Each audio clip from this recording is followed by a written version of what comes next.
My fellow Americans, as President and Commander-in-Chief, it is my duty to the American people to report that renewed hostile actions against United States ships on the high seas in the Gulf of Tonkin have today required me to order the military forces of the United States to take action in reply. I oppose the war in Vietnam because I love America. Of the Soviet military buildup on the island of Cuba. This demonstration brings out 50,000 marchers in downtown San Francisco. I pledged in my campaign for the presidency to end the war in a way that we could win the peace. That if the United States leaves Southeast Asia in defeat, on that day the whole free world will begin to crumble. For it seems now more certain than ever that the bloody experience of Vietnam is to end in a stalemate. It will continue to be a land of freedom and liberty as long as we are able to advance in the light of sound and enduring principles of right.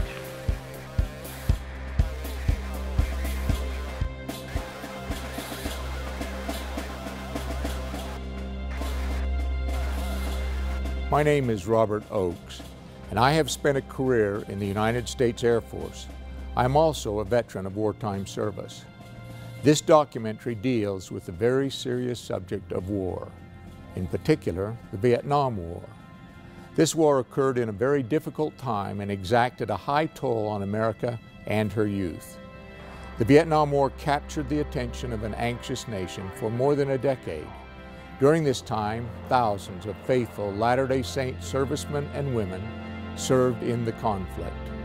Although dark and devastating, war has often served to focus the gospel message in the hearts and minds of those who serve their country. For many, the Vietnam War provided such an experience. In one sense, the LDS servicemen and women who served during those difficult war years were church pioneers in a new country, and they experienced some of the same trials and blessings that are common to all pioneers. There's no question that in war, and Vietnam was certainly so, the adversary has all of his wares on display. Virtually any kind of evil that you can imagine is evident in the war zone, and Vietnam was representative of that. I was attending the University of California at Berkeley, where the anti-war protest was very strong. And even some of my friends in the church were against the war. But I felt personally that I had an obligation to go. My own departure for Vietnam was delayed until early 1966. I didn't want my wife, Pat, going down to the air base at that hour in the middle of the night. And I remember looking back at that door. I can still see it vividly in my mind's eye like it was yesterday. I can see it there. And I wondered whether I had just seen her for the last time in mortality. It was the blackest moment I'd experienced. And in that moment, I first came to understand what it really means to be married to someone, not just for time, but forever. And I realized that no matter what happened, that nobody could take her from me, that we'd have each other.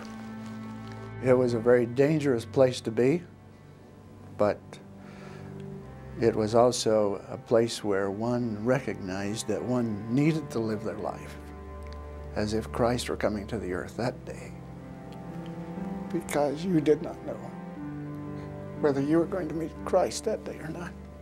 One night as I was watching this group, my eye stopped on this one young man and the Spirit said, "He's not coming home." And I dismissed it and I looked around the room, my eye stopped on another man and the Spirit said, "He's not coming home." And then the Spirit said, "And neither are you." On our very first mission over North Vietnam in December of 1965, that first man was shot down on his very first mission. In March, the second man was shot down. And on April the 16th, 1966, I was shot down.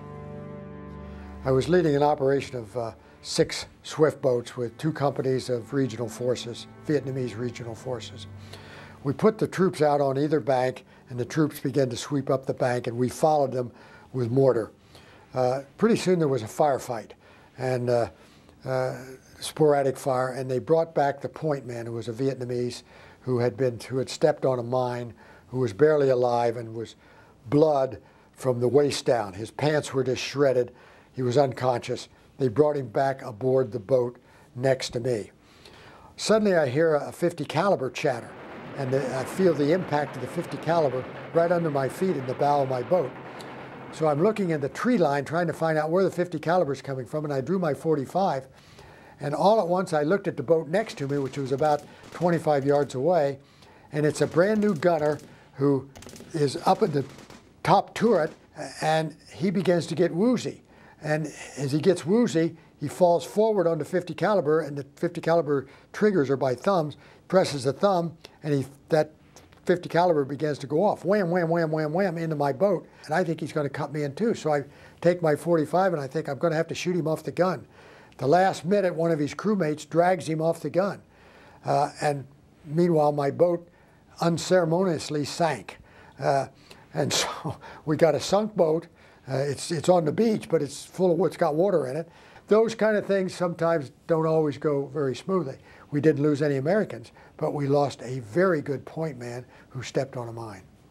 I had a good friend. He was from Wisconsin, and I was covering him. I was his guy that was supposed to be protecting him. I was high in a Cobra helicopter, and if he gets shot at, I'm supposed to protect him.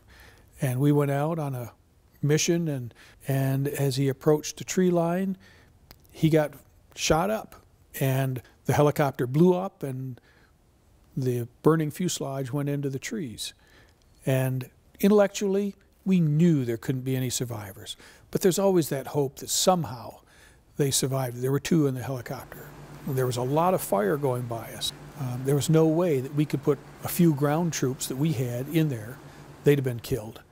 And so we had to leave my friend there on the ground. After that, we pulled up and flew about the 15-minute flight home. And it was probably the longest flight that I have ever flown. I just left my friend back there on the ground. And there was not, and pilots love to talk, but there was not a word said all the way back. It was tough. And I have felt the pain of going home, leaving one that I cared about behind. And I don't ever want to do that again. I certainly don't want to do it with my family. One of the most often asked questions of me is, how much do you hate the Vietnamese? That's usually number 1. I don't hate the Vietnamese. I never hated the Vietnamese. And number 2 is, what was the worst part of being a POW? Was it being tortured? Was it being cold? Was it starving? Was it freezing? What was the worst part? And the worst part was being away from my family and my loved ones. I know what hell is. It's being away from those you love. I was a casualty control officer for the 1st Infantry Division at the time. And I was sitting at my desk reviewing the casualties for that day. The most difficult moment was when one of these young men, who very good Latter-day Saint, and his name came across my desk. And at that moment I knew that he had died of a sucking chest wound and alone in the field. There were a lot of weekend warriors who would come from the United States, and they would come to Vietnam over a weekend at the end of a month so that they could claim combat pay for 2 months, and they were only there for 2 days. And anyway, 3 colonels came. They wanted to go down to Vung Tau, which was in those days an R&R beach in country, and they wanted to have a little relaxation. So we cranked up a helicopter very early in the morning, and then we took off. And as we were flying, the colonel from Wright-Patterson Air Force Base leaned out, and he kept looking, and he was very surprised, and he said, oh my goodness, look at all those people who are shining their flashlights at us. They're winking their flashlights. And I looked out and I said, Colonel, those aren't flashlights, those are tracers. They're shooting at us. He sat back in his seat and he just shut up. Didn't say another word in that flight.